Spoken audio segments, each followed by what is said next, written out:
La paz del Señor, mis amados hermanos. Vamos a continuar con nuestro estudio acerca de la membresía de la iglesia. Estamos viendo lo que creemos como iglesia, mis hermanos. La vez pasada comenzamos a ver el asunto de las escrituras, lo que creemos acerca de la palabra de Dios. Hoy vamos a seguir con nuestros temas, mis hermanos. Y quiero comenzar con una pregunta. Si nos preguntáramos, ¿qué nos diferencia de aquellas sectas que se llaman cristianas a sí mismas? ¿Qué responderíamos? La respuesta sin duda debería ser, mis hermanos, la doctrina fundamental. La iglesia cree el contenido de las Sagradas Escrituras, pero en ella, mis hermanos, tenemos las doctrinas que fundamentan, que son la base de la fe cristiana y por la cual nosotros podemos llamarnos cristianos. Entonces, la doctrina fundamental, cuando hablamos de doctrina fundamental, no hablamos de asuntos secundarios, como nos vestimos, qué comemos, qué bebemos. Esos son asuntos de conciencia. O si celebramos o no la Navidad. Una definición de doctrina fundamental podría ser el conjunto de enseñanzas contenidas en las Escrituras que son parte esencial de la fe cristiana. Son aquellas doctrinas que constituyen la base de nuestra fe y que si negáramos no somos o realmente cristianos o estamos confundidos o desviados de la verdad bíblica. Es decir, mis hermanos, que si creemos y sostenemos las doctrinas fundamentales, somos hijos de Dios. Podemos ser recibidos como miembros en la iglesia local. Pero si nosotros rechazáramos o negáramos estas doctrinas, entonces tenemos una fe defectuosa o una fe falsa. Entonces, estas doctrinas fundamentales son doctrinas que la iglesia ha sostenido a lo largo de toda la historia. La iglesia siempre ha creído en ellas. Y nosotros, como miembros de esa iglesia universal que fundó nuestro Señor Jesucristo, permanecemos en esas verdades esenciales que la iglesia siempre ha creído acerca de la persona de Dios, acerca de la persona del Señor Jesucristo, acerca de la salvación.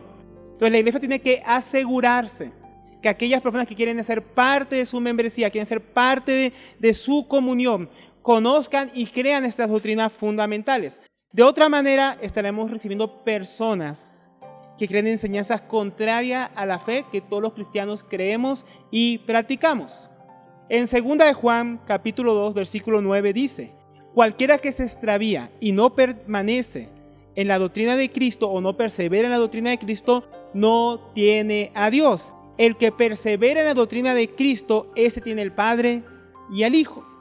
También añade en el versículo 11: si alguno viene a vosotros y no trae esta doctrina, no le recibáis en casa, ni le digáis bienvenido, porque el que dice bienvenido participa de sus malas obras.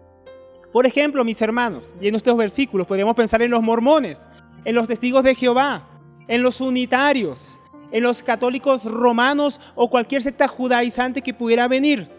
Estas sectas son las que está aquí, podríamos decirle que está hablando aquí el apóstol Juan. Personas que no perseveran, que no traen la doctrina de Cristo conforme a las Escrituras, y por lo cual nosotros no podríamos recibir a personas que vienen de estas sectas creyendo lo que ellos creen, contradiciendo estas verdades fundamentales que nosotros creemos. Ahora, ¿cuáles son las doctrinas fundamentales? Hasta ahora hemos visto, podríamos decir, dos de ellas. Hemos visto el Evangelio. El Evangelio es una doctrina fundamental, su contenido, la fe en el Evangelio bíblico. Pero como también vimos en la última enseñanza, lo que creemos acerca de las Escrituras es doctrina fundamental. Ahora, ¿qué otras doctrinas fundamentales vamos a ver en esta ocasión? Vamos a ver la doctrina de Dios, la doctrina de la Trinidad, la doctrina acerca de la persona de Cristo y la doctrina acerca de la persona del Espíritu Santo. Entonces, mis hermanos, vamos a comenzar con la primera, la doctrina de Dios. ¿Qué creemos acerca de Dios? Creemos en un único Dios verdadero, como dice Deuteronomio capítulo 6, versículo 4. Oye Israel, Yahvé nuestro Dios, Yahvé uno es. Y también añade Isaías 45, versículo 5. Yo soy Yahvé, ninguno más hay, no hay Dios fuera de mí. Entonces vemos que las Escrituras enseñan claramente que solo hay un único Dios verdadero, creador de todas las cosas, como dice Hebreos 11, 13. Por medio de su palabra. Por medio de su palabra todo vino a existir. Entonces no creemos en varios dioses. No creemos que haya una multitud o un panteón de dioses como creían los antiguos. No creemos que hay un Dios y otros dioses inferiores. solo hay un único Dios verdadero que siempre ha existido sin principio ni fin de días. Por eso la iglesia, mis hermanos, no podría recibir una persona que es politeísta, ¿no? Que tiene una fe en muchos dioses, o que tiene a Jesucristo como un Dios y otros dioses al lado del Señor Jesucristo. Eso sería una fe falsa. Eso iría contrariamente a lo que enseñan las Escrituras acerca de un Dios verdadero. Como el caso, por ejemplo, de los mormones. Ellos creen que en cada mundo hay un Dios, que está Yahvé Dios, y está Jesucristo como Dios, y hasta el diablo es un Dios. Y que también los que creen en ese Dios van a también ser dioses un día.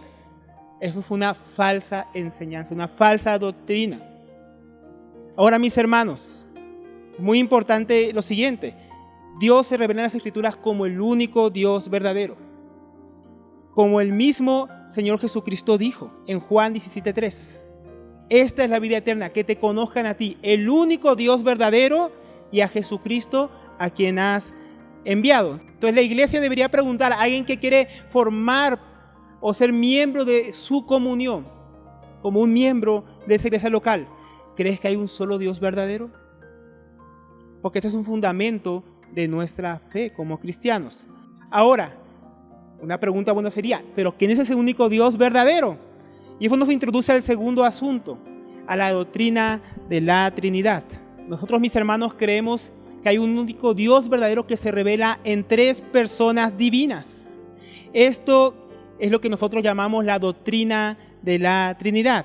Alguno podría objetar que la palabra Trinidad no se encuentra en las Escrituras, como tampoco la palabra membresía se encuentra en las Escrituras. Pero como veíamos en nuestra primera enseñanza, aunque estas palabras no se encuentran en las Escrituras, la iglesia la ha usado a lo largo de su historia para definir ciertas doctrinas fundamentales e importantes para ellas, porque estas enseñanzas sí se encuentran en las Escrituras. La enseñanza acerca de la Trinidad es una enseñanza bíblica. Ahora, la doctrina de la Trinidad, ¿en qué consiste? La doctrina de la Trinidad podríamos definirla, o podríamos decir que ya consiste en que hay un solo Dios verdadero que subsiste en tres personas divinas: el Padre, el Hijo y el Espíritu Santo. Estas tres personas divinas comparten la misma esencia, pero son un solo Dios, iguales en poder, en dignidad, autoridad, gloria, señorío, en todo, mis hermanos, perfectamente iguales en lo que pertenece y corresponde a la divinidad. Sin embargo, mis hermanos, esto no significa que nosotros somos triteístas, o sea que creemos en tres dioses, sino que cada uno dentro de la única divinidad tiene su propia identidad. El Padre no es el Hijo no es el Espíritu Santo, y el Espíritu Santo no es el Padre y el Hijo. Cada persona tiene su identidad propia, puede decir: yo soy. El Padre dijo en Hebreos capítulo 1 versículo 5: mi Hijo eres tú, yo. Él dice yo de sí mismo: yo te he engendrado hoy. El Hijo dice en Juan capítulo 8 versículo 58: antes que Abraham fuese, yo soy. Eso no solamente habla de la eternidad del Hijo, sino que él se identifica como una persona: yo soy. Y el Espíritu Santo también habla en primera persona en Hechos capítulo 13 versículo 2, donde dice: y dijo el Espíritu Santo: apartadme a Bernabé y a Saulo para la obra que yo los he llamado. Esto quiere decir, mis hermanos, que hay un solo Dios que se identifica a sí mismo como tres personas divinas. Esto quiere decir que no se trata tampoco de un solo Dios manifestándose en tres maneras diferentes. Como si Dios un día dijera: yo fui el Padre, otro día Dios dice: yo fui el Hijo, otro día Dios dice: yo fui el Espíritu Santo. Se llama modalismo, fue una herejía, fue una falsa doctrina, ¿no? Nosotros creemos que es un único Dios verdadero y que esas tres personas divinas son individuales dentro de lo que es el ser de Dios. Iguales en todo lo que tiene que ver con los atributos divinos, pero diferentes en sus relaciones. Y eso es lo siguiente que vamos a ver. En la relación divina o intratrinitaria, el Padre es el que engendra eternamente al Hijo, no el Hijo al Padre. El Espíritu Santo procede del Padre y del Hijo, como dice Juan 16:7, y no el Hijo y el Padre del Espíritu Santo. Entonces vemos esa relación divina como el Padre, el Hijo y el Espíritu Santo. Asimismo, podemos ver estas diferencias de las personas divinas en cuanto a su interacción con la creación. El Padre es el que habló en Génesis, por ejemplo, dijo, sea la luz, y fue la luz. El Hijo es por medio de quien fueron hechas todas las cosas, como dice Juan capítulo 1, versículo 3. Todas las cosas fueron hechas por Él, y sin Él nada de lo que ha sido hecho fue hecho. Y en cuanto al Espíritu Santo, en Génesis capítulo 1, versículo 2, dice, y el Espíritu de Dios se movía sobre la superficie de las aguas.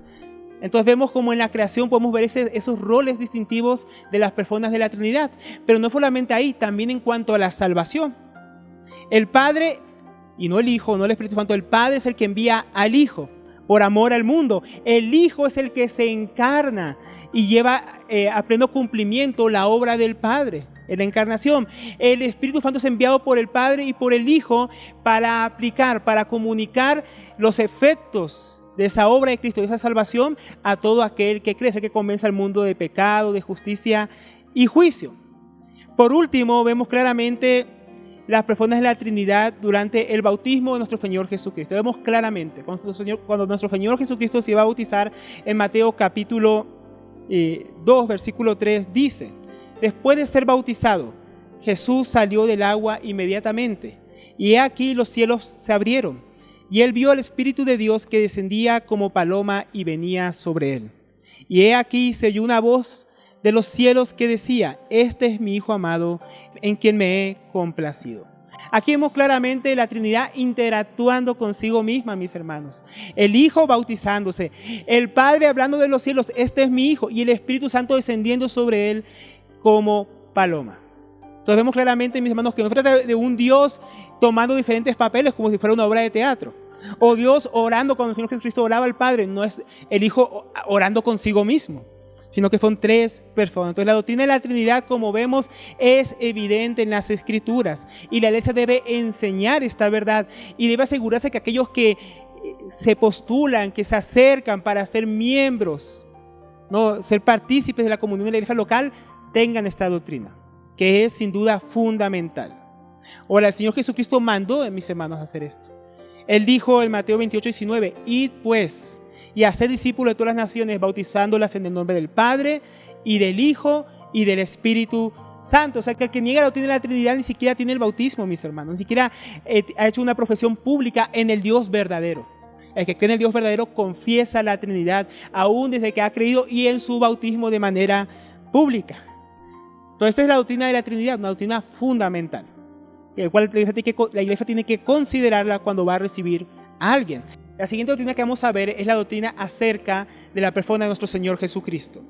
Esta también es una doctrina fundamental, mis hermanos. Es la doctrina que trata acerca del ser, de la persona, de la obra de nuestro Señor Jesucristo, la cual si negáramos o no la creemos conforme a la enseñanza de las Escrituras, no estaríamos bien fundamentados en la palabra de Dios. Entonces lo primero que vamos a ver, lo primero que creemos es acerca de la deidad de nuestro Señor Jesucristo. En la deidad de nuestro Señor Jesucristo vemos que, como decíamos ahora en la doctrina de la Trinidad, que Él es igual de Dios, igual de divino, igual de partícipe en todo lo que pertenece a la deidad, junto con el Padre y con el Espíritu Santo. Es decir, que el Señor Jesucristo es plenamente Dios, tal como Pablo escribe a Tito en el capítulo 2, versículo 13, aguardando la esperanza bienaventurada y la manifestación gloriosa de nuestro gran Dios y Salvador Jesucristo. También Pablo dice a los colosenses que en Jesucristo habita plenamente, corporalmente, toda la plenitud de la deidad. Entonces Él es Dios. No creemos que sea simplemente un ángel, como predican los testigos de Jehová, que dicen que es el arcángel Miguel, ni simplemente un hombre, como dicen que era solamente un maestro iluminado, o un Dios inferior, como predican los mormones, sino que Él es partícipe plenamente de todo lo que corresponde a la divinidad. Ahora, mis hermanos, por ello creemos también en la eternidad del Hijo, en su omnipresencia, en su omnisciencia, en su omnipotencia. Mis hermanos, todo lo que el Dios puede hacer, el Hijo lo hace, todo lo que el Padre hace, todo lo que el Espíritu Santo hace. Entonces Jesús es plenamente Dios y esto es fundamental. Otra cosa que podríamos ver, mis hermanos, aunque el Señor Jesucristo es plenamente Dios, Él es también plenamente hombre. Su encarnación es parte de las doctrinas fundamentales que creemos como iglesia. Por ejemplo, en Filipenses capítulo 2, versículo 5 al 8 dice: haya pues en vosotros esta misma actitud que hubo también en Cristo Jesús, el cual, aunque existía en forma de Dios, no consideró el ser igual a Dios como algo a que aferrarse, sino que se despojó a sí mismo, tomando forma de siervo, haciéndose semejante a los hombres, y hallándose en forma de hombre, se humilló a sí mismo, haciéndose obediente hasta la muerte y muerte de cruz. Entonces el Señor Jesucristo se encarnó por la obra del Espíritu Santo, como vemos aquí. Él, siendo Dios, tomó forma de hombre y nació como hombre a través de una joven virgen llamada María. Vivió como nosotros, comió como nosotros, enfrentó las luchas que nosotros enfrentamos. Él fue tentado, mas nunca pecó. La Biblia dice que Él llevó nuestros sufrimientos, Él llevó nuestros dolores, Él padeció, Él fue humillado como hombre. Sin embargo, como dice el autor de Hebreos, Él nunca pecó. Él nunca fue contra la voluntad de su Padre Celestial. Él se encarnó y fue un hombre perfecto. Entonces vemos no solamente que Cristo es Dios, sino también su perfecta humanidad en su encarnación. Pero Él no solamente, mis hermanos, vivió, Él también murió como hombre. Ahí vemos la obra de Cristo. No solamente creemos que Él se encarnó para hacer una obra. Y la vez pasada veíamos esta obra fundamental sintetizada en cuanto a lo que corresponde al Evangelio, que es la obra de Cristo, que Él se encarnó por voluntad del Padre, Él murió por nuestros pecados, Él se levantó al tercer día y Él ascendió a la diestra de Dios. Y de ahí, mis hermanos, se desprende otra doctrina fundamental: la segunda venida de nuestro Señor Jesucristo. Todo cristiano cree que el Señor Jesucristo va a volver por segunda vez. Tal vez no todos los cristianos estemos de acuerdo en cuanto a las circunstancias de su venida, pero todo cristiano cree que una doctrina fundamental de la fe cristiana es que Él vuelve por segunda vez a establecer su reino milenial, a juzgar a los vivos y a los muertos, y a establecer un nuevo cielo y una nueva tierra donde more la justicia. Alguien que negara esto está negando la esperanza cristiana, la esperanza de la resurrección de los muertos, la esperanza que tenemos que nuestro Señor Jesucristo va a volver, ¿no? Y hacer nuevas todas las cosas. Si alguno negara, mis hermanos, estas doctrinas acerca de la persona del Señor Jesucristo, está negando las Escrituras. Si alguien que viene a nosotros y quiere ser miembro de la iglesia no cree estas verdades fundamentales acerca de la persona del Señor Jesucristo, ni siquiera le podríamos recibir, porque ni siquiera tiene el Espíritu de Dios, no viene de parte de Dios. Puede ser un falso maestro que quiere infiltrarse en la iglesia, o una persona que le han predicado un falso evangelio y no está creyendo las verdades fundamentales que enseñan las Escrituras acerca de la persona del Hijo de Dios, y por lo cual no podríamos recibirlo entre nosotros. Tendríamos que predicar el evangelio a esa persona, llevarlo a los pies de Cristo, llevarlo a lo que enseñan realmente las Escrituras acerca del Señor Jesucristo. Entonces la iglesia tiene que cerciorarse de los que se acercan crean estas verdades fundamentales.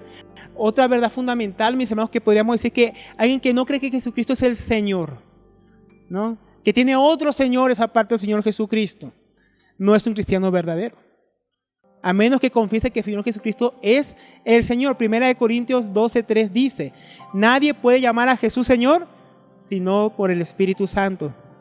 Entonces eso nos muestra que alguien que ha creído realmente en el Señor Jesucristo se somete al señorío de Cristo, se somete a su palabra, se somete a sus autoridades delegadas, se somete a Él en toda su vida, porque ahora ha pasado a seguir a un Señor, al Señor Jesucristo.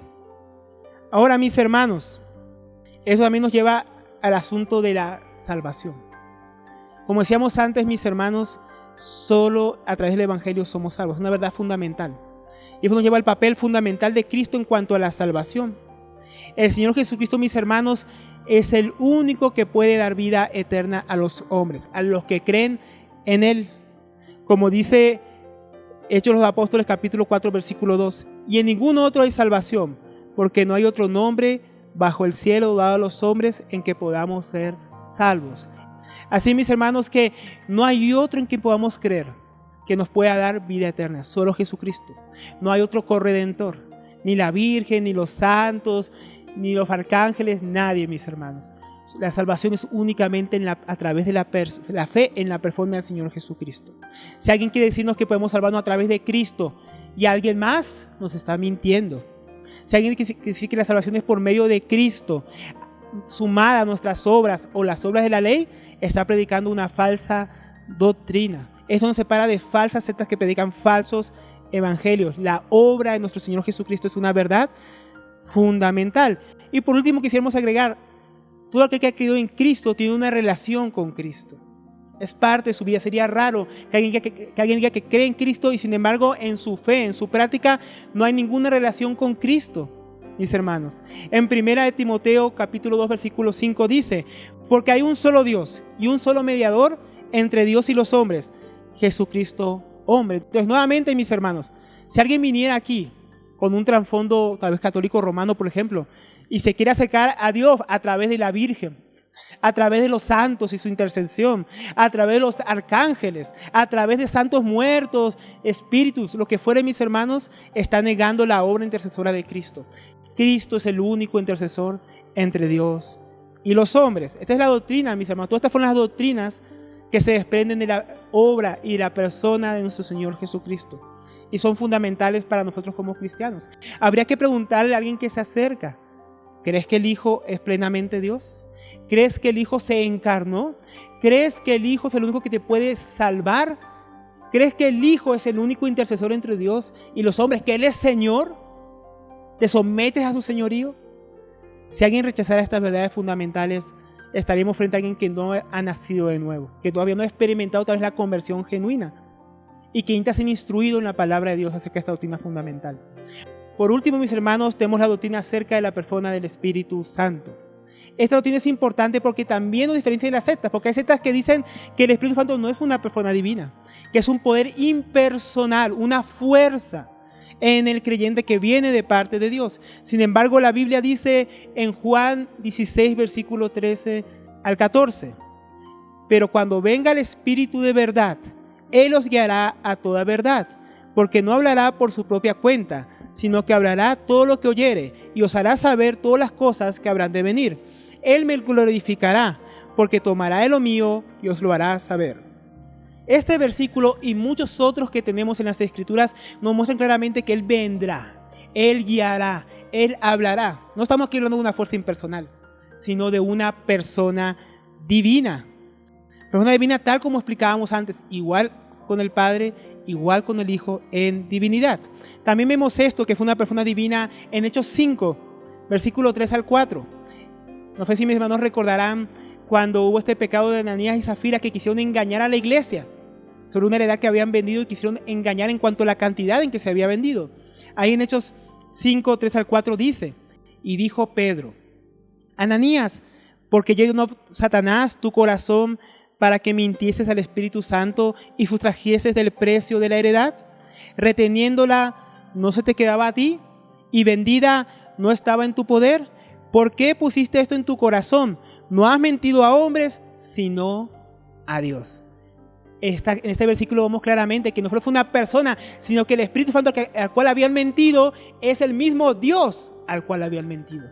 O sea, Él es plenamente Dios. Si alguien negara que el Espíritu es una persona divina, que es plenamente Dios, estaríamos delante de alguien que no ha nacido de nuevo, que no entiende a cabalidad las Escrituras, que aunque venga a la iglesia y quiera ser miembro, ella todavía tiene que tener una revelación plena del Evangelio, de la persona del Señor Jesucristo, su obra, y también del Espíritu Santo. Entonces, mis hermanos, vemos que esta también fue una doctrina fundamental. Aquel que negara la divinidad del Espíritu Santo, su obra, su persona, sería tal vez miembro de una secta, porque fue lo que las sectas enseñan, pero no es lo que la iglesia cree. La iglesia de Jesucristo cree la doctrina correcta y bíblica acerca del Espíritu Santo. Ahora, ya concluyendo, mis hermanos, hoy hemos visto varias doctrinas fundamentales que son importantes para la iglesia, para que ella considere a todas las personas que vienen a ella a querer formar parte de su membresía o a ser parte de esa comunión del cuerpo de Cristo en esa iglesia local. Hemos visto la doctrina de Dios, que creemos en un solo Dios verdadero, sin principio ni fin, eterno, todopoderoso, creador de todas las cosas. Hemos visto la doctrina de la Trinidad, que creemos que hay un único Dios verdadero que se revela a sí mismo en las Escrituras en tres personas divinas: el Padre, el Hijo y el Espíritu Santo. También hemos visto la doctrina de la persona de Cristo, del Hijo de Dios, que es nuestro Señor Jesucristo, que Él es plenamente Dios, que Él se encarnó y también por eso es plenamente hombre, pero perfecto, que es el único Salvador y mediador para los hombres, que Él es el Señor de la iglesia y sobre todo, y que vuelve por segunda vez a juzgar a los vivos y a los muertos y establecer un nuevo cielo y una nueva tierra. Estas son doctrinas fundamentales acerca del Hijo. También vimos la doctrina en la persona del Espíritu Santo, que el Espíritu Santo, como miembro de la Trinidad, como miembro de la deidad, es una persona divina y es plenamente Dios. Ahora, mis hermanos, quisiera decir unas palabras finales. Estas doctrinas fundamentales son importantes como iglesia, es lo que nosotros creemos, es lo que define o nos define a nosotros como cristianos. Si no creyéramos estas doctrinas, mis hermanos, estamos engañados. Tal vez vengamos de un trasfondo donde nos han enseñado estas doctrinas de manera tergiversada.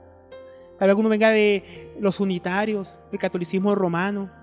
Nosotros estamos aquí para echarlo fuera.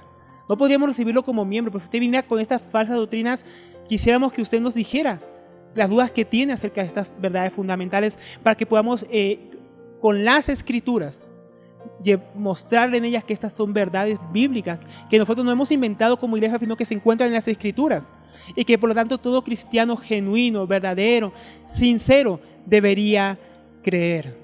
Estas doctrinas fundamentales junto al Evangelio y la palabra de Dios son verdades que no podemos ignorar y con las cuales debemos evaluar a toda persona que quiere ser parte de la membresía de la iglesia. Estas verdades fundamentales no pueden pasarse por alto, no pueden sacrificarse, porque es lo que nos constituye como verdaderos cristianos y nos separa de las sectas y falsas creencias que encontramos en el mundo. Así que, mis hermanos, queremos animarles a perseverar en este estudio y seguir profundizando en estas verdades fundamentales. Si tiene dudas, no duden en comunicarlas. Si cree que no entiende completamente esas doctrinas, estas reuniones son un buen lugar, un buen momento para expresar estas dudas y poderlas subsanar. Entonces, que el Señor nos bendiga. La paz del Señor.